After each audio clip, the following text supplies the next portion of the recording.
some different training things I've been doing.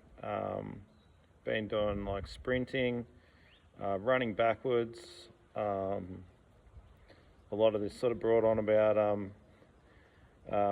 chasing my little 3-year-old granddaughter.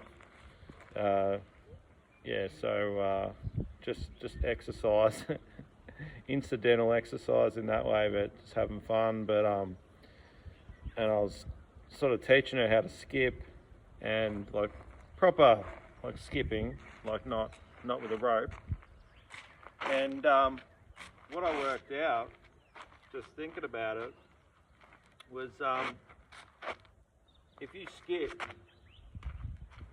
or if you just skip and move, the skipping movement, this sort of movement, this hopping movement, that hopping movement is perfect for a kick. It'll be perfect for a push kick. It'll be perfect for like a skip in sort of knee movement. Muay Thai guys, I'm sure, I don't know if they skip, but that movement is a skip into the knee and elbow. And again, with the Roo stuff, it could be that push kick into like a push strike, rolling. Just working on some different stuff, some different ideas. You know, skipping, sprinting, all that sort of stuff. Like it really works the core. And it's all this sort of full body momentum sort of stuff. You know, when you drive from, you know, off the ground with the foot through the hammy, through the back of the leg, through the glute, through the hip, like, you know, if you're pushing off for a movement, if you're like really pushing off, or like pushing for that punch or whatever it is, pushing off here and doing the jab. Yeah, and I just noticing how all of this stuff just blends and like adds more power. It just goes perfectly with styles like Budgie Tran. You know, that explosive stomping, you know, all the explosive sort of stomping movements where you might be here, you might have done your elbow, or like let's say we're here, we're standing, you know, shot out a punch or whatever, grab on, and I get into that elbow, which can be low for Budgie, really low. I do more of a modified one. It's just sort of faster to move to, like, rather than being down here, it's sort of easier to be up higher. So it's sort of, with bar G, I'll try to do it lower, but if I'm doing my stuff, especially more stand-up stuff, my stance is probably going to be like a higher horse stance. So anyway, so this technique of explosiveness, skipping stuff, whatever, like it all blends to this stomping, explosive, these sort of explosive movements in bar G, you know. Just one sort of parallel I was saying. Just doing different things and playing with different stuff. Also, I don't know if many of you saw it, but my new clips that I did in my shorts, there's no actual video because they're all short clips, but it's me playing around with sort of Roo techniques, not all sort of animalistic, just sort of the rolling strikes and stuff like that, and different quicker punches and stuff with the bar G type strikes and coming out of them, and it's sort of free flow. And I don't know, it's like whenever I wear a white gi, people don't really pay much attention. They prefer me in my tracky pants and tracky top.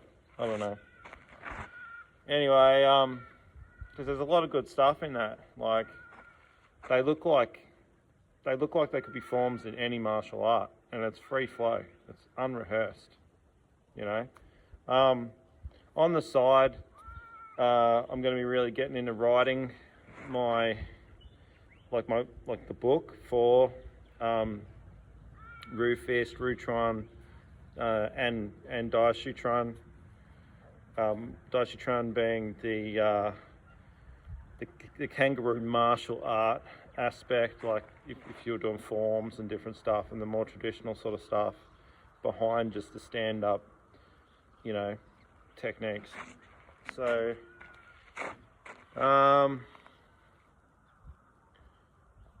yeah, so for instance,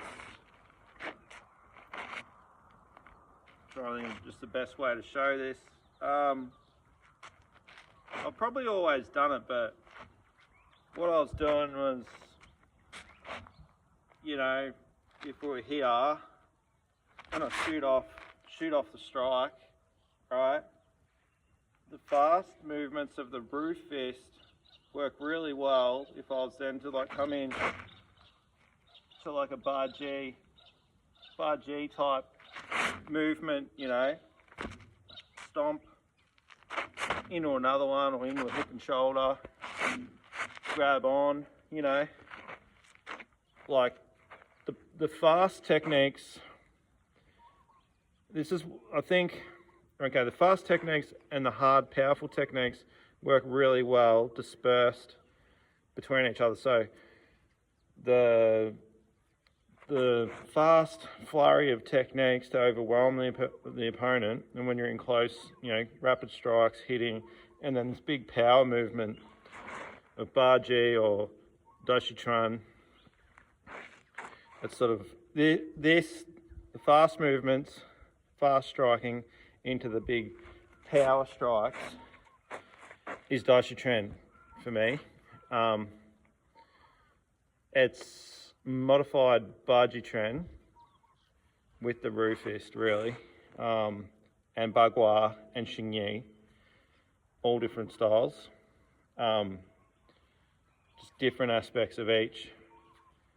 And yeah, so it just makes sense, and I think this is why people train multiple styles, and this is where you get your mixed martial arts and different stuff like that. Mixing boxing with jiu-jitsu, with kickboxing, you know, with whatever else they do. Like, it just makes sense because like Baji doesn't have just power moves, but it is known for its power moves. And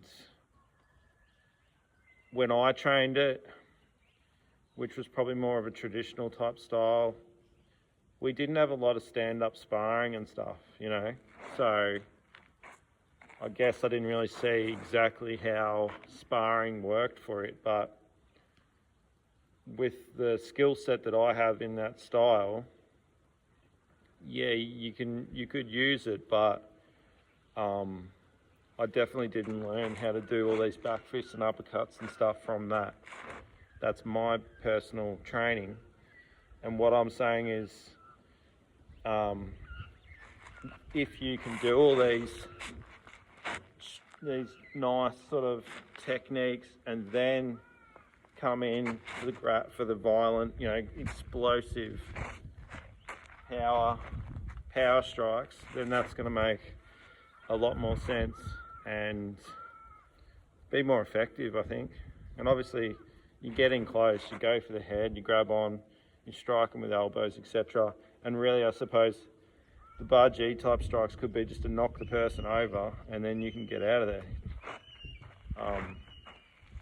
Also, I've said it a lot of times, but if you cop that elbow right here, it's just like hard.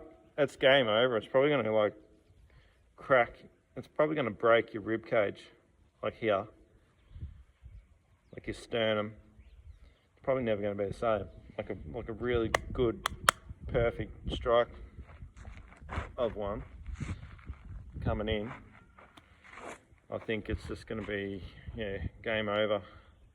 And just think too, you can come up under the head. It actually presses in that way.